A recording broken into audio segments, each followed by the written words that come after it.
વાત ઠંડીની કરીએ। રાજ્યભરમાં ઠંડીનો ચમકારો યથાવત છે। ઉત્તર પૂર્વના પવનો ફૂંકાતા ઠંડીની અસર જોવા મળી રહી છે, જેમાં નલિયામાં 11.1 ડિગ્રી તાપમાન નોંધાયું, જે સૌથી ઓછું હતું। અમદાવાદમાં 18.3 ડિગ્રી, ડીસામાં 16.5। આગળ 24 કલાકના આંકડાઓ જણાવી રહ્યા છીએ અમે આપને। ગાંધીનગરમાં 17.6 ડિગ્રી તાપમાન નોંધાયું છે।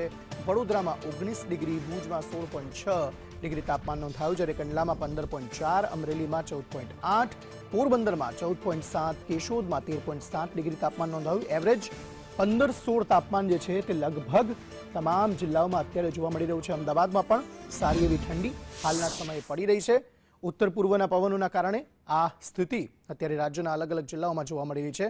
નલિયામાં સૌથી ઓછું 11.1 ડિગ્રી તાપમાન નોંધાયું છે અને ઉત્તરોત્તર તાપમાનમાં હજી પણ ઘટાડો થશે તેવી હવામાન વિભાગનું કહેવું છે। એટલે ઠંડીનો ચમકારો વધશે। લોકો અલગ અલગ નુસ્ખા અપનાવતા જોવા મળી રહ્યા છે। ઠંડીથી બચવા માટે તાપણા કરી રહ્યા છે, સ્વેટર પહેરી રહ્યા છે અને જે બેવડી ઋતુનો અનુભવ થઈ રહ્યો હતો તે હવે સામાન્ય થતો જોવા મળી રહ્યો છે। લઘુત્તમ તાપમાન બપોરના સમયે પણ ઘટ્યું છે અને અલગ અલગ તાપમાન જે આપ અત્યારે આપના ટીવી સ્ક્રીન પર જોઈ રહ્યા છો તેમાં નલિયામાં સૌથી ઓછું 11.1 ડિગ્રી તાપમાન નોંધાયું છે।